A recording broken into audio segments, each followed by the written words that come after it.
Now let's get to a subject that's apparently gone viral on social media today, and it also involves yours truly. Last night I was in attendance at the Knicks-Lakers game, sitting courtside, where during a timeout, I believe it was in the third quarter, I was confronted by none other than LeBron James himself. LeBron had some choice words for me in regards to comments I've made prior about him in regards to his son, Bronny James.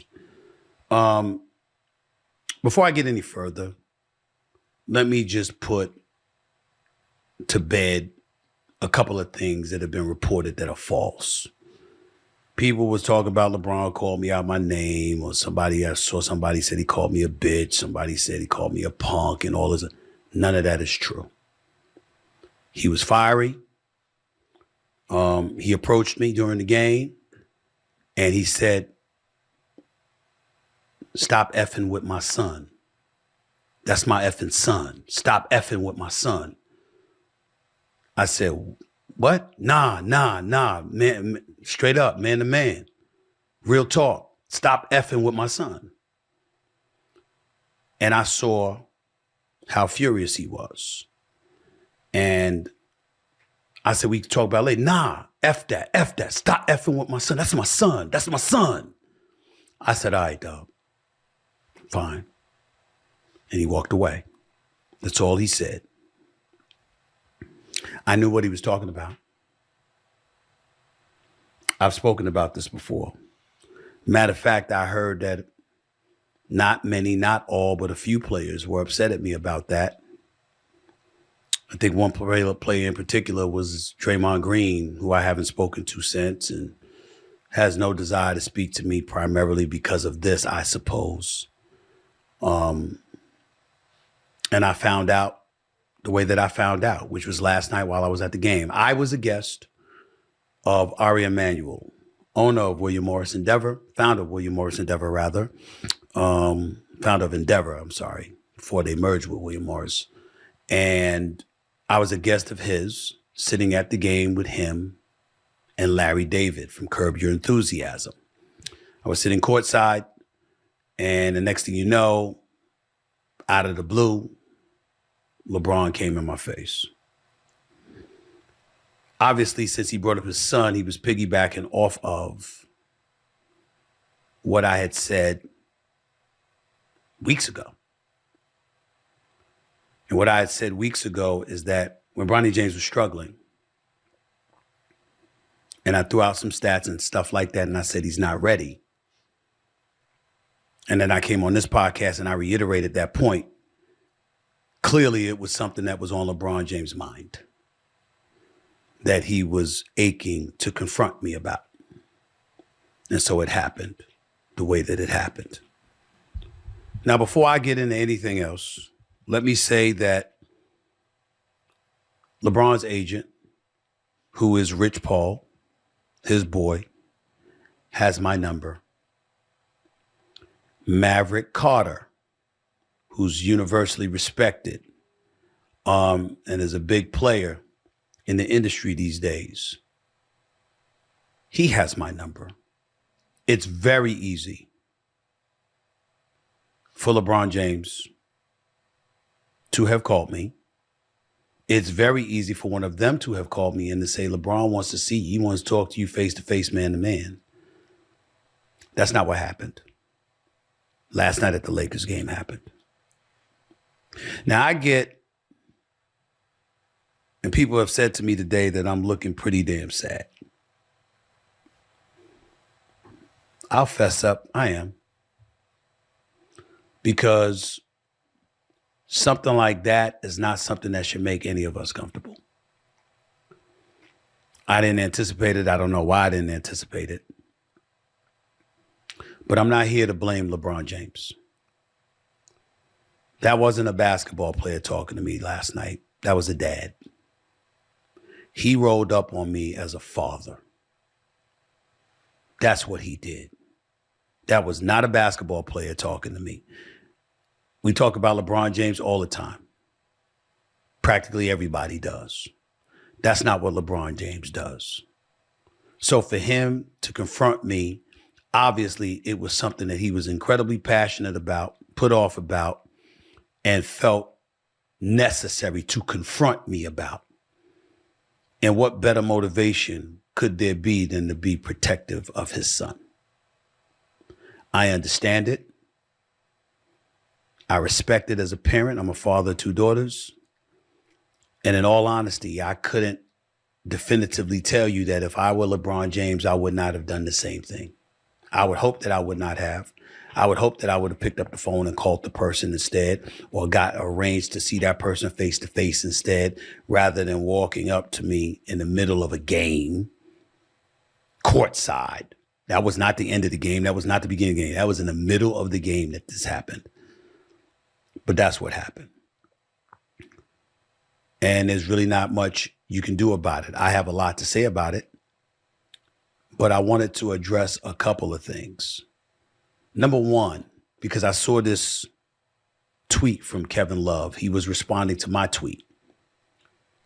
My tweet was, I had no intentions of talking about it. And the reason I had no intentions of talking about it is because that's what men do. You handle it privately if you can. I didn't want to address it. As I tweeted here, I wouldn't have either had it not gone viral. But it did go viral because when I got up, my social media person informed me that it was over 15 million views. And it had gone viral. It was number one. It was the number one sports story going. And regardless of everybody wanting to walk around acting like they don't have bosses, I don't deny the fact that I have bosses. I work for ESPN, and ESPN called me this morning. They said, what you mean you ain't talking about it? You most certainly have to talk about it. This directly involves you. And LeBron James is the biggest story in the country right now in sports. There's no way for you to escape it. Talk about it. You got your platform. Do what you got to do. I said, fine. Well, when I tweeted out to let everybody know that I will be talking about it, Kevin Love, LeBron's former teammate in Cleveland, throws out this tweet. You have no choice, laugh out loud. Because it went viral, laugh out loud. You didn't want to have to, laugh out loud. You wouldn't have, laugh out loud. Hold that tweet up. Let's go over the list. And I like Kevin Love. I'm very fond of him. All right? I have nothing negative to say. I have no choice because of what I just told you about my bosses, Kevin. Because it went viral, Kevin, which I just explained. I didn't want to. Why would I want to? I take no pleasure in something like this. And I guess it's the implication that, and I wouldn't have, laugh out loud on all of those things. You see, stuff like that dilutes the seriousness of the discussion. So let me explain this to Kevin Love in simplest terms. First Take has been the number one morning show for 13 consecutive years. And on this particular morning, it's the day after I was in the news for a lucrative contract extension. So if I said that I didn't have any intentions of doing it, I don't have to lie. And I'm not starving for ratings. And respectfully, Kevin, you should know that I mean what I say. I don't have to lie. So I'll just leave it at that. Outside of that, feel free to support your boy. Let me go back to me and LeBron James. Ladies and gentlemen, any alluding to Bronny James in this is either accidental or just a reference point to articulate me and LeBron James, because I'm not here to talk about Bronny James. Bronny James, by all accounts, is a wonderful kid who went into the G League, has been tearing it up, and I personally think is going to be an NBA player. You can't root against Bronny James. He's a great kid. I've never met anybody that said otherwise. Okay? And I'm genuinely rooting for him. Having said that, at the time that I was talking about him and his stats in the aftermath of the Philly game, That's when things have gone haywire, because that's when you start hearing that a few players don't want to talk to you, or folks felt you crossed the line or whatever. Here's what they thought I did that crossed the line. By pointing out how he was struggling, I wasn't really talking about Bronny James that much. He's a rookie. And I think that he'll just get better and better and be in the NBA. It wasn't really about him. It was about LeBron. And the reason why it was about LeBron was because the heat that Bronny was taking and the stories that were going viral, I was making the point he didn't have to be in this predicament. 3 things could have happened. He could have got drafted by Golden State. He could have got drafted by the Boston Celtics. Or he could have got drafted like he did by the Lakers. Opening night, have that moment with his dad, and then go to the G League and wreak havoc, wreck shop, and then come to the league after a year's experience in the G League. If any of those things did not happen, one surmised that it was because of LeBron James. In my mind, the second greatest player to have ever played the game of basketball, who was a basketball savant. And if we know that his son was struggling, then he knows. And what I was saying was, I was focused on him. It was other people that was focused on Bronny James. Show that Magic Johnson quote, please. This is Magic Johnson at the time. Jimmy Kimmel Live in September. If I'm Bronny, I would tell my dad, just let me play in the G League all season so that I can develop. He needs playing time. He doesn't need to be sitting on the Laker bench and not playing. That's not a knock against him. He's just not ready. That was Irving Magic Johnson. There were other articles that were written as the season was progressing and people were talking. And I'm rooting for the kid, and I didn't want anything too negative to come his way. So I'm looking at LeBron James and saying, all right, you had the moment. You don't need this. Because you remember, it's not just LeBron's greatness that we're talking about that can be somewhat burdensome, because when you're a son of arguably the greatest player who has ever lived in a lot of people's eyes, the expectations for you come with that. But it wasn't even just that. It was the quotes that was associated with LeBron James. It was LeBron James that said his son was better than some NBA players. It was LeBron James that told folks, don't even think about it. You want to draft, he said, you want me draft my son. It ain't even about the money at this point. I'll go wherever he is for 1 year. It was LeBron that said those things. And so everybody knew that. And as a result, what I was saying was pointing out, yo, this is what it is. And any kind of trouble he has, they're going to pounce on him because of the things his dad said. So the one thing that I'm thankful for last night is that when I was confronted by LeBron James about this subject matter, he didn't give me an opportunity to say what I know that I would have said. And that was this. I wasn't talking really about your son. I was talking about you.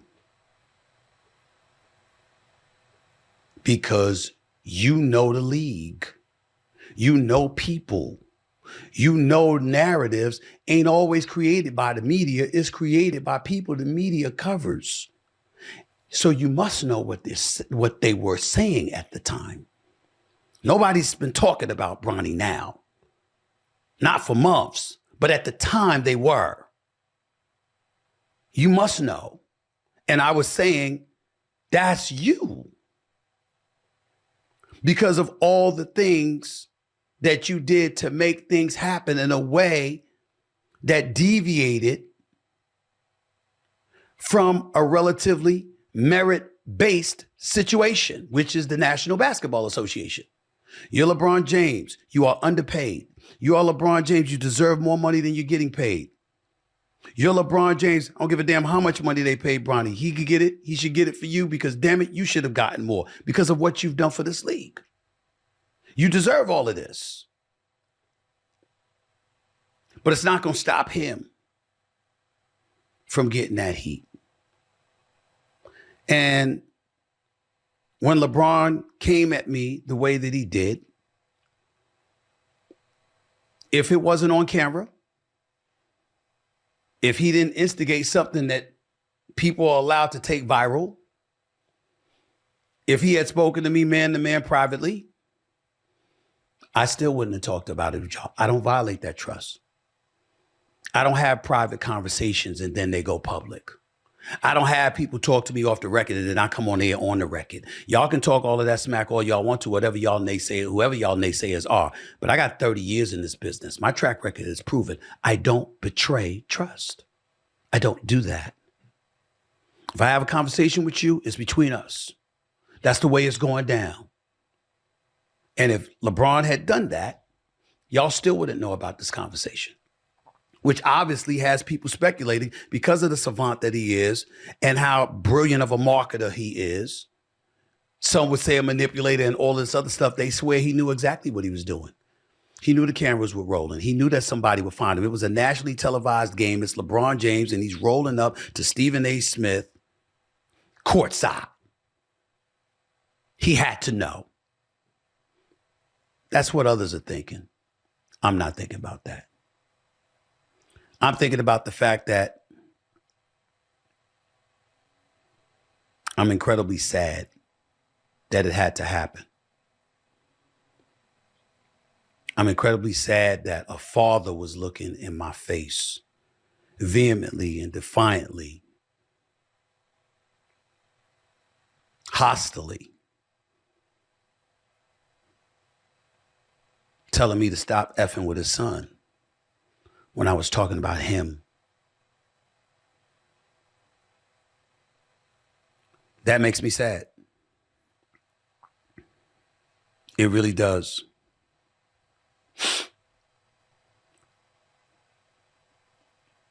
But let me tell you,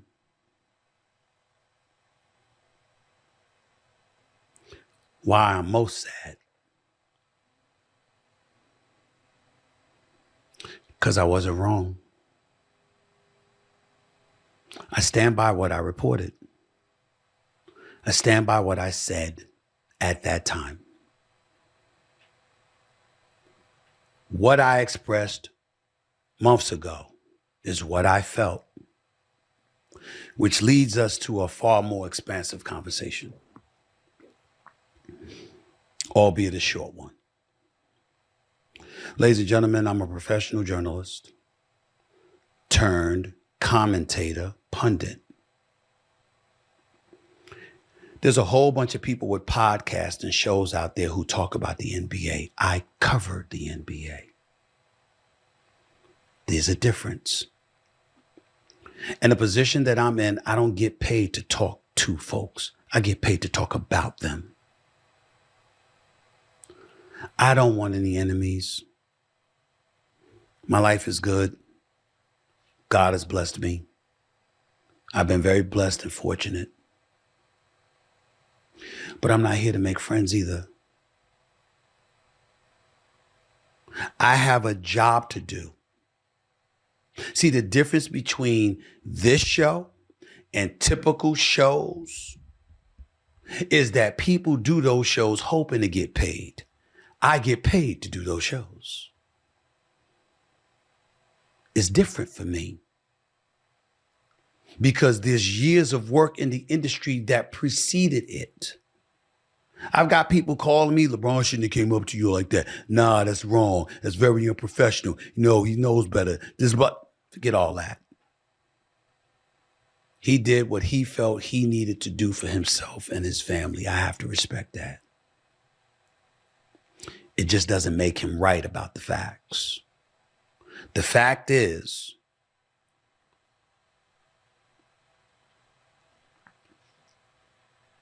LeBron James is a professional basketball player So is his son.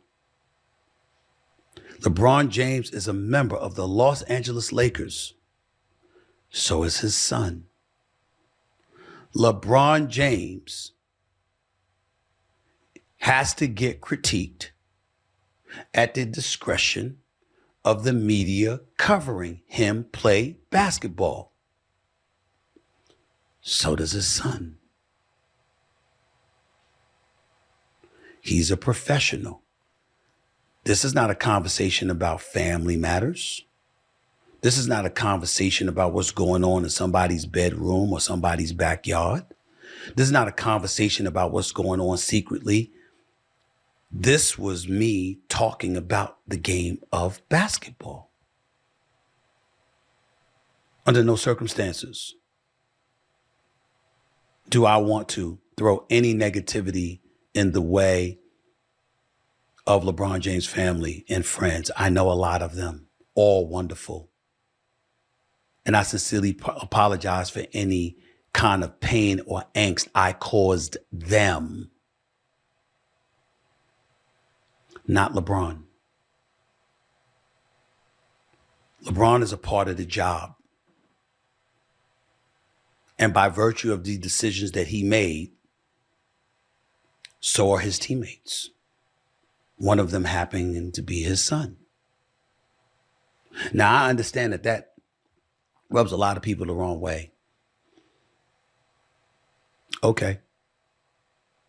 When I think about somebody like Draymond Green, and I've kept my mouth shut about this for a while, but without getting into too many details, Draymond Green has felt the need to go to other people to say how he feels about me. And I got mad love for Draymond. Draymond is a good brother that, quite frankly, I've always tried to be good to. And this shift in his feelings about me, I got it. But I'm going to get to a bigger level. You see, one of the reasons that I had so many great relationships in the world of sports over the years is because if cats had a problem, they called me.